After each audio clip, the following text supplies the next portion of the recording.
கொடுத்துருக்காங்க.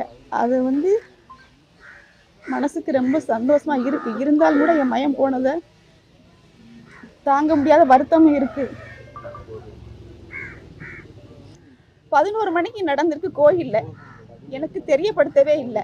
11 மணிலேருந்து 2 மணிக்கு தான் ஸ்டேஷனில் கூட்டி கொண்டு விட்டுருக்காங்க. வேர்த்தையெல்லாம் ஒரு காரணம் சொல்லி கூட்டி கொண்டு விட்டுருக்காங்க. ஏன் எனக்கு தெரியப்படுத்தலை?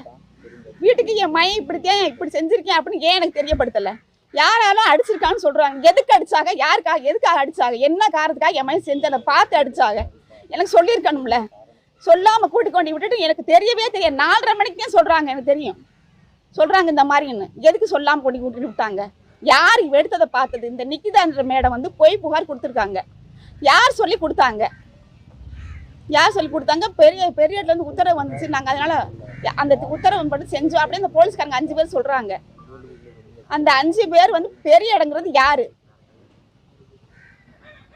யாரு? அது எங்களுக்கு தெரியணும்.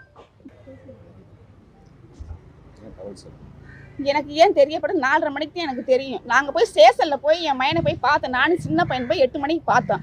அங்கே 2 என் மயனை போய் கேட்டதுக்கு எனக்கு தெரியாதுமா அப்படின்னு சொன்னான். சொல்லவும் சக்தி சொல்லலாம்ல, சொல்லுங்க. சக்தி தம்பியை பார்க்கணும்னு சொல்லி அவர் தான் கூட்டிகிட்டு போய் எங்களை காமிச்சாரு. கூட்டி என் பையனை கேட்டுக்கிட்டு இருக்கையில அவர் சொன்னால் எனக்கு தெரியாதுமா, நான் எடுக்கலையும் கையை காமிச்சான்.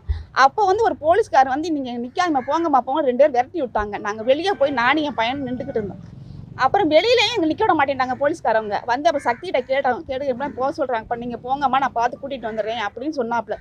சொல்லவும் 2 விட்டுட்டு வர மனசு இல்லாமதே சரி சக்தியும் கூப்பிட்டு வந்துடுவாப்புல. சரி காலையில் எது நடந்தால் நம்ம காலைல வந்து முதல்ல வந்து ஒரு வக்கீலை பார்த்து வெளியே எடுத்துக்கிடுவோம் அப்படின்னு சொல்லிட்டு நானும் என் பையனும் சக்தி இருக்க தைரியத்திலையும் நம்பிக்கையிலையும் வந்தோம். நான் இது வரைக்கும் இவ்வளோ நாள் ஆச்சு, இவ்வளோ வயசாகி போச்சு, எனக்கு இந்த மாதிரி நான் கேள்விப்படவே இல்லை. எடுத்திருந்தா உள்ளே வைக்க போகிறீங்க, எடுக்கலைன்னா வெளியே விட போகிறீங்க, இந்த தைரியத்தில் நான் இருந்தேன்.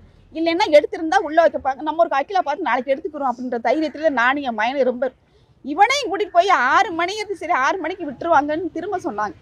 சரி 2 பிள்ளைங்க நம்ம கோயிலுக்காரங்க தான், நம்ம சொந்த பந்தம் தானே, நம்பித்தான் நான் முக்கியமாக இருந்தேன். யாருமே கேட்கலன்றது என் மகன் இறந்ததுக்கு அப்புறம் தான் எனக்கு தெரியும். ஏன் கேட்கல? யார் எடுத்ததை பார்த்தது யாரு? என் மகன் திருடனி எடுத்தது பார்த்தது யாரு? நான் அப்படி பிள்ளை வளர்க்கவே கிடையாது. இல்லாத விடுதேன் நான் பிள்ளை வளர்த்தேன். ஆனால் யாரா சொல்லுங்க, என் மயங்க 2 பேரும் இந்த மாதிரி இந்த இடத்துல செஞ்சாங்கன்னு சொல்லுங்க பாப்பா. இப்பவே நான் சாகுறேன். அப்படி நான் பிள்ளை வளர்த்தேன். கஞ்சிக்கு யார் வீட்லையுமே கஞ்சிக்கு பாடல, துணிக்கு விடலை. நான் வைராக்கியமா பிள்ளை வளர்த்து என் பிள்ளை சொத்துன்னு நினச்சி நான் 2 பிள்ளைங்க வச்சிருந்தேன். ஆனால் கடைசி ஊர் போய் கூடி கும்மி அடிச்சு விட்டுட்டாங்க. அந்த நிக்கிதான்றவங்கள கைது பண்ணணும்.